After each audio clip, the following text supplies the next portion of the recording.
Vamos a hablar sobre el marco teórico. Soy José Miguel Mayorga, PhD candidato en pensamiento complejo, magíster en intervención social y psicología existencial.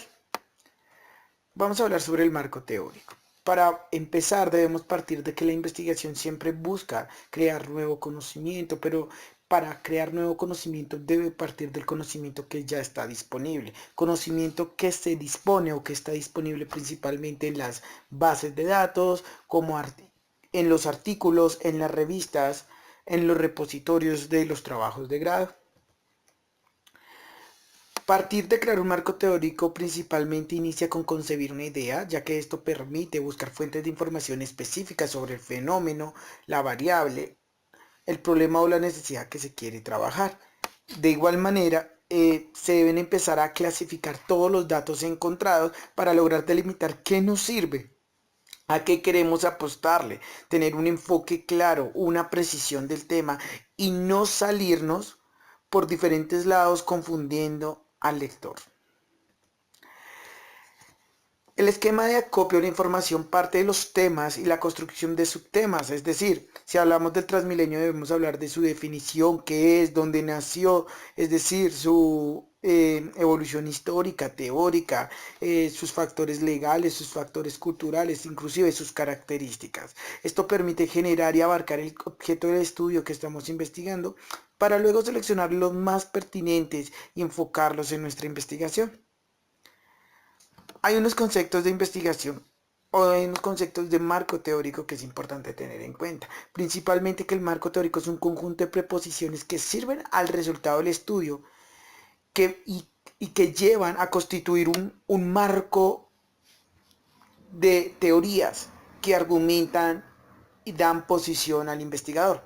De igual manera debe ser un conjunto de datos organizados y sistemáticos que abarquen ideas, conceptos, antecedentes, teorías, historia, entre otros. También es la elaboración de un conjunto de definiciones y conceptos que son estáticos y que permiten la precisión y comprensión del tema que se está manejando. Por último, supone un aporte teórico más importante porque define las variables que se van a estudiar y precisa las relaciones que existen entre ellas y establece una jerarquía. ¿Cómo se elabora un marco teórico? Principalmente es importante generar una revisión de la literatura correspondiente. Es bueno aclarar que la literatura correspondiente siempre, si no es un marco referencial y es un marco conceptual, se propone que sean 5 años por mucho antes del año en el que me encuentro. Es decir, si estoy en el 2018, sería en el 2013 en adelante. Luego de esto, genera una adopción de una teoría o una perspectiva teórica que argumente lo mismo. Es muy diferente hablar del comportamiento en términos psicoanalíticos a términos conductuales, entonces debo centrarme en una de esas teorías. Cuando estamos revisando la literatura, debemos hacernos las siguientes preguntas: ¿cuál es el estudio que se ha realizado? ¿Qué se está haciendo y cuáles son las tendencias actuales? Esto permite generar un estado de conocimiento que argumente la investigación para luego evaluar los planteamientos del problema. Recordemos que el planteamiento del problema va a ser principalmente la pregunta de investigación, los objetivos. Bueno, podemos decir que la construcción del marco teórico tiene 3 fases. La primera es una fase comparativa donde se alimenta de la información que hemos obtenido. Luego pasamos a una fase analítica que es más de crítica y de juzgamiento de los conceptos y la pertinencia de esos conceptos frente al tema que estoy tratando. Y por último es la fase explicativa, que hace énfasis en la configuración como tal del marco teórico con argumentos tanto teóricos como propios. ¿Listo? Ahora, la pregunta sería entonces, ¿cómo se construyó el marco teórico?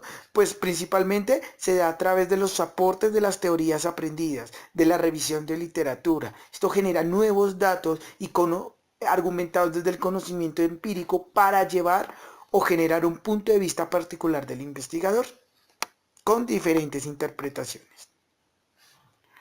Es importante comprender que la investigación requiere teorías que la argumenten, pero que se argumenten hacia las situaciones nuevas, al contexto nuevo donde se está investigando. Esta investigación debe ser dirigida principalmente a generar nuevo conocimiento y soluciones centradas en el contexto, en la población y en el fenómeno investigado. Para ir finalizando, es importante algunas recomendaciones. Primero, todo marco teórico debe ser concreto y preciso, es decir, debe referirse específicamente al problema partiendo de lo particular a lo general. Segundo, se debe agrupar las ideas de acuerdo a los temas, en orden cronológico, factores que influyen, características. Tercero, es importante identificar claramente a los autores que se están trabajando, las fuentes y el material documental más importantes sobre el tema. Recordemos que si nos enfocamos en autores, hay autores que tienen libros que son más representativos que otros. También es importante extraer las principales afirmaciones de estos autores, la información que nos da acerca del problema que estamos trabajando y debe generar una aportación con estos datos.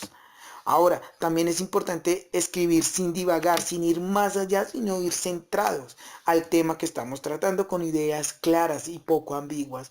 Además de eso, es importante escribir de la manera más ordenada posible la información y las teorías. Importante tener en cuenta la ortografía, la redacción y los signos de puntuación. Además, también vale la pena aclarar que se debe escribir en un orden preciso, es decir, de lo anterior a lo posterior, de lo mayor a lo menor, partir de la teoría grande o de la definición grande hacia los conceptos y subconceptos que tenga la teoría.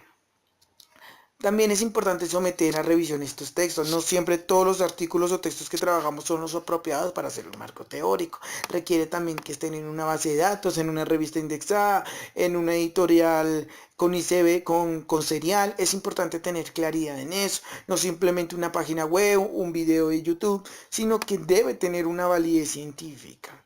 Por último, también es importante aclarar que se debe generar un descubrimiento y una explicación que proponga a partir de esa teoría. No siendo más, soy Miguel Mayorga de Análisis Existencial Colombia. Muchas gracias.